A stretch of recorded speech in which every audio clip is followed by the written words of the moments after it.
We got off the cruise ship and we took a van ride to the Alaskan wilderness. We had signed up for an excursion that would take us into a densely wooded part of Alaska. Finally, we reached our destination and we started to get out of the van. And immediately our tour guide began to spray us with industrial strength mosquito repellent, which I was grateful for. He even sprayed the hat that he was going to wear, and he led us through a hike. He was telling us about what to expect, encouraging us to use the restrooms before we left. And he nonchalantly kept talking, and then he reached into the van and pulled out a 12-gauge shotgun. And he checked to make sure that there were shells in it, and then he strapped it to his back. The woman standing next to me, clearly from California, said, "A gun? Are you bringing a gun into the wilderness?" The guide explained that as we walked through the dense forest, we might startle a mother bear. And he said, when bears are afraid, they either run and isolate themselves, or they become aggressive and angry. And then he said, I guess bears are a lot like people, because when people are afraid, we either isolate ourselves or we become aggressive and angry. Now I thought that this was pretty insightful philosophy for a gun-toting tour guide in Alaska. I later found out during the hike that he had once studied to become a minister in a Presbyterian church. But then he canceled those plans to become a minister when he realized that if he indeed become a minister, he would have to work weekends. And since that was a problem, he decided instead to become a tour guide in Alaska. Now I forget the fellow's name, but I always remember what he said. He said, when people are afraid, we either isolate or we become angry and aggressive. And in some ways, we see that playing itself out in today's gospel reading. John's gospel shows us the disciples of Jesus huddled together on that first Easter Sunday afternoon. In the morning, Peter had said something about an empty tomb. Mary Magdalene had said something about seeing Jesus in the garden alive. Nothing was making sense. The one thing the apostles were certain of was this: they had seen the bloody suffering of Jesus in his crucifixion. They saw how the Jewish leadership and the Roman politicians had conspired to kill Jesus. And they were afraid that those same political leaders would now come after them. So John's gospel says that most of the disciples were together in one place that Sunday afternoon. And then John gives us this detail. He said that the doors were locked because they were afraid. The doors of the place where the disciples were locked because the disciples were afraid of the political leaders of the Jewish nation. They were afraid of the Romans. The disciples were afraid. And when they became afraid, they isolated, they hid themselves. They were hiding behind closed doors. They put up whatever barrier they could come up with between themselves and what they perceived to be the danger. The doors were locked, the gospel says, because of fear. What about Thomas? For some reason, Thomas is not there when they first encounter the risen Christ. But once Thomas gets back, did you notice how he treats his brothers and sisters?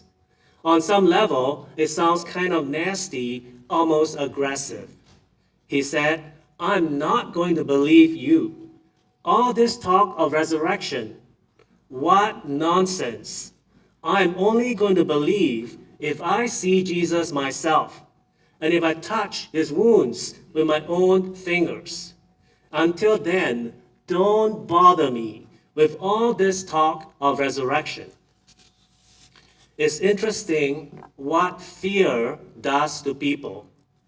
Think about the times in your own life when you have been deeply afraid of something. Isn't it true that we act badly when we are afraid? Sometimes when we are afraid, we in fact isolate ourselves. We lock people out. We lock the doors. We lock down. We may be surrounded by people who loved us, who want to help us, but we are so afraid that they might find out the truth that we are trying to hide, or that they might let us down somehow in some way, that we end up running, hiding, putting up barriers, locking things up. And then if you are like me, after you have done all that, then you get mad that you feel lonely. And sometimes when I'm afraid, I get aggressive. I'm hurting, so I want to make sure you hurt as well. I'm afraid of the painful things in my life that are so hard to deal with, that what I'm really going to do is spend my time and energy blaming you, using my energy to get angry at you, finding someone, anyone, to bear the brunt of my pain. We do it as a people. We do it as a nation. Back in the 1850s, the Irish Catholic immigrants coming to these shores were targets of intense hatred. When they arrived in the United States, the people already living here wanted to keep them out. They wanted to lock the borders up, to keep those people out.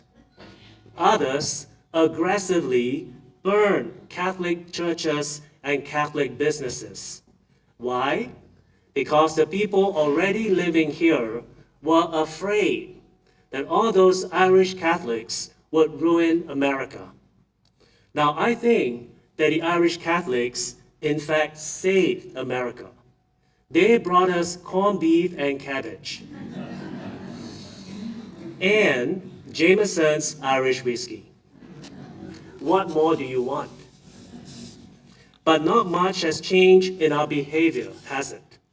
Now, in the 21st century, some of the people living here are afraid that new waves of mostly Catholic immigrants are going to ruin America. So they call for the borders to be locked tighter, or they get angry with someone that doesn't speak the same language. When we are afraid, we are not at our best. If we do not name and confront our fears will consume us. It will derail our lives. Fear can ruin relationships. Fear can destroy marriages. Fear brings out the worst in people and nations. And it even brings out the worst in the church. 9 years ago this weekend, Pope John the 23rd and Pope John Paul II were canonized as saints. Both of them called for the church and the world to let Christ conquer our fears so that we can become courageous disciples of Christ. Some of you will remember John the 23rd. He became Pope in the late 50s, a heavy-set Italian guy who looked like a friendly grandfather. Most observers thought that he would be a nice Pope for just a couple of years. Oof. That he would keep things safely in the status quo. But the Holy Spirit had other plans. And Pope John called together the Second Vatican Council. And that council brought renewal, change, and fresh vision to every aspect of church life. The very fact that we are saying Mass, celebrating Mass in English right now, is only possible because of that Pope and that council. Change happened, and you know how people like change. Very soon, people became afraid of John the 23rd and all the change that he was talking about. Some wanted the Catholic Church to be like a fortress, never changing, staying safe from the evil world out there, always doing things the same way that we have always done them. In other words, they want the Catholic Church to lock up the doors, that the only Catholics will be inside the church and the sinners outside. But John the 23rd said, "Do not be afraid." We need to open wide the windows of the church, not lock them up. Open the doors wide and let the breath of the Holy Spirit in. Don't lock things up. Open ourselves up to what the Spirit of the risen Christ wants to do in us. John the 23rd had confidence that once the windows and the doors of the church were open, our encounter with the risen Lord would conquer our fears and give us hope. 20 years later, the whole world was living in fear of nuclear attack. Some of you will remember what that was like, practicing duck and cover in school. Do you remember that? So while governments and violent people may try to hurt us, the followers of Jesus should never be afraid, because in the end, as John Paul said, Christ is risen, and we rise with him, and nothing on earth can keep the message of Christ locked up. Do not be afraid. 2 popes, 2 saints, who understood just how much pain is caused by human fear. And they also understood that our fears can finally be healed by an intense, constant focus on just one person. And that person is Jesus Christ. He is alive, he is risen, and he loves you, and is making the journey of life with you. We just baptized a child this morning.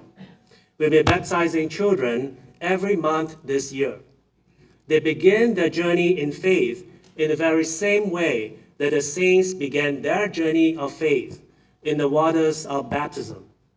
I pray that our children will learn the lesson that Pope John the 23rd and Pope John the 2nd taught. God is with us. Christ is risen. Do not be afraid.